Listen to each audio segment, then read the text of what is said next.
Hi, this is Paul Slack. It's Good News Planet. I'm speaking to Mary Anne Cino. Hi, Mary Anne. How are you? Hi, Paul. I'm great. How are you? Okay, you're the CEO of NIA, Community Service Network, here in Brooklyn, New York. Is that right? Yes, it is. We're on 11th Avenue between 66th and 67th Street. Okay, NIA stands for? Originally, it was Neighborhood Improvement Association. We've actually changed our name a bit, but everyone knew us as NIA, so we just kept NIA. But originally it was, as I said, Neighborhood Improvement Association. It also is NIA, which I believe it's Swahili, means purpose. So we kind of liked that attached to our name. Sounds good to me. We also have Annette Scaduto, right, who's the Director of Program Operations over there. Hi, Paul. Hi, you're a doer. You get stuff done, and yeah. Someday she'd really like to change her name. We really are excited because, in essence, you've been awarded. Congratulations to you. One of the 16 organizations selected to receive part of a $300,000 in active, healthy living grants from the Coca-Cola Foundation. Yep. All right, so we're absolutely thrilled about that. Marvelous, and I know the representatives from Coca-Cola came over and shared in the joy with you. So tell us what happened and how you think and why you think you guys got it.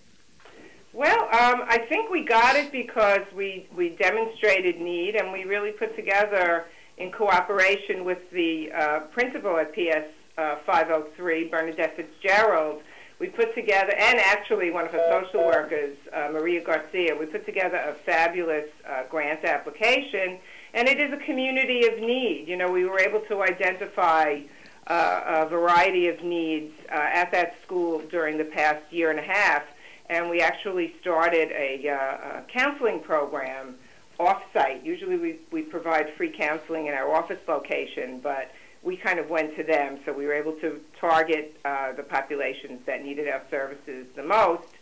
And as a result of our year in review last year, we were sitting at our meeting, and we had been looking at this Coca-Cola application, and it turns out so is the school. So we just put together a fantastic application, and fortunately, they liked it too. Yeah, but the key on an application is what goes behind it. Absolutely. Right. It's not the words or how it's written up. It's the bottom line of what you are actually literally doing. Right. Totally. The school has a number of initiatives, but it isn't enough to meet the needs of the population. It's actually one school building with two schools. We do work with both schools, but we applied for this with one of them, and there's about 1,700 youngsters in those schools in that one building. Wow. So the need for services is pretty great. They started, doing something with exercise programs there, and we've capitalized on that and expanded those programs now into the lunchtime periods.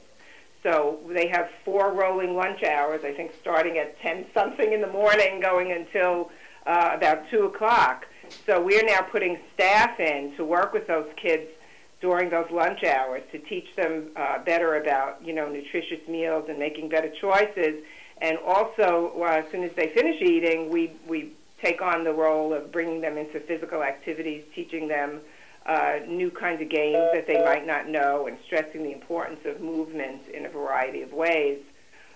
In fact, our staff is also helping to train the school aides that are with those kids every day at the lunch period so that they can be better utilized also in this initiative. So we're real excited about it. It's marvelous. Live positively. That's the Coca-Cola motto here. Absolutely. Our commitment. Well, our motto, speaking of mottos, is building strong children, strong families, and strong communities. Excellent. It's all the two mottos match. Yes, they do. They do. It's all good, and it says live positively, focus on 7 core areas key to the business of sustainability and measurable goals and metrics for the company. They do beverage benefits, active, healthy living, community, I imagine where you are, and energy and climate, sustainable packaging, water stewardship, and workplace. Yes, as a matter of fact, when we met with Coca-Cola for the check presentation at the school last Friday, they brought pedometers for 300 kids. They brought water for everyone. We had an indoor event. We have our cheerleaders did a cheer on healthy living, and we had a chorus that sang to end the event, and then a walk around their beautiful schoolyard, around the track, with parents and young people and community members. A few of our elected officials were there. Senator Diane Savino, Assemblyman Peter Abadi, Marty Markowitz, the Brooklyn Borough President's Center representative, as did Assemblymember Felix Ortiz. So we had a wonderful day, and a nutritionist spoke to the children in the auditorium as well about all the food groups and how important it is to have a balanced diet and make healthy choices.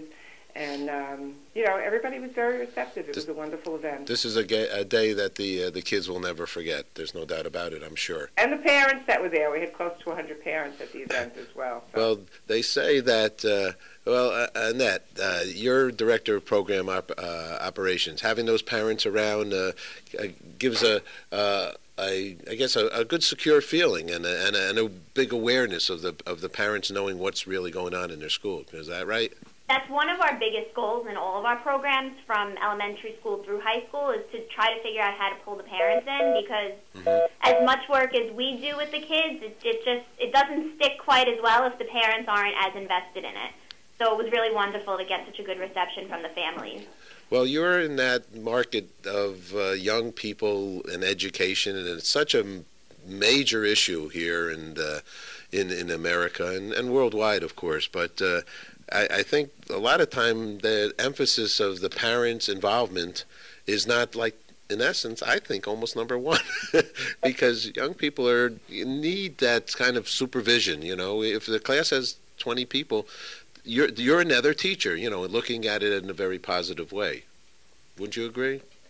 We've with this particular program, we're encouraging parents to come in. We're starting a health council, which is going to consist of some folks from NIA as well as from PS 503. But we're bringing in the families. We're going to be including them in some special workshops, some healthy cooking, healthy eating workshops. In general, just trying to pull them in so that the same message is delivered at home as in our program. So when I look at the NIA Community Services Network website here, of which I am right now, I see a lot of young people. I see somebody juggling. You have a lot of different kinds of things going on. Is that right? Oh, absolutely. And that website is newly updated, so that's great. We do a lot with arts and education as well. And what we're doing this year more than ever is trying to align our curriculum in the after-school program more closely to the day school, so that we're really, the valuable activities that we're already providing can even produce better results, because now you're reinforcing what the kids are learning during the day. You're just doing it differently. We don't have our after-school look just like the school day. We try to do as many creative learning processes in the after-school as possible. So this grant was for the Active Healthy Living Grant program at the Coca-Cola Foundation. And you received $25,000. What will that money be used for? We're using that money to bring staff in during those lunch hours that I spoke to you about. Right. So it's already started. We go in 5 days a week with staff that work with the young people and the school aides and the school population to, again, help organize better quality physical activities and produce other kinds of learning for even the school aides so that they can better help the school populations. And in addition, to also, again, integrate some parent activities, parent involvement routines with it. Okay, good, great. Well, congratulations. One last question to you, and let me let the audience know. I think that the beep has been beeping, but there's nothing I think I can do about it. Beep. If the beep gets recorded, somehow we got a beep here. But it's a healthy thing, and you have to look at all. We're in New York, right? So there's a lot of noises all around us. You have to move forwards, right? Absolutely. We don't even hear them after a while. There you go. You have to focus on what you're doing, no matter what you're doing, right? Absolutely. Stay focused. So, what's good news for each one of you? I'm sorry? What's good news for each one of you? Well, we're having a holiday celebration tomorrow evening for the youth and families in our community, in our broad community. We're going to have a visit from Santa there, so we're swinging into the holiday season. We have some youth performances happening. So that's at Regina Center if anybody wants to stop by. Yay. And Annette, what's good news for you? We just have good news every day when we see the kids in our programs enjoying themselves. We have parents thank us every afternoon because they wouldn't be able to work without our programs. Their kids wouldn't be cared for without our programs. So just every day we're thankful for that. That's always good news. Okay. All right. Well, thank you for doing what you're doing. Every time you help a young person grow, and you have all these great areas within your organization with counseling and after-school programs, you're helping the world. So it's very super, and for a good corporate, responsible company like Coca-Cola to recognize that and to do the things they do, we're very lucky to have them around. Absolutely, and we hope this is the beginning of a nice partnership with Coca-Cola. Great. Well, they help to make the whole world sing. They do. Yes, they do. A great company. A great company. Okay, thanks so much for sharing, and thank you, Paul. look forward to meeting you. Have a wonderful holiday season. Thank you. Both the same. Bye-bye. Bye-bye now.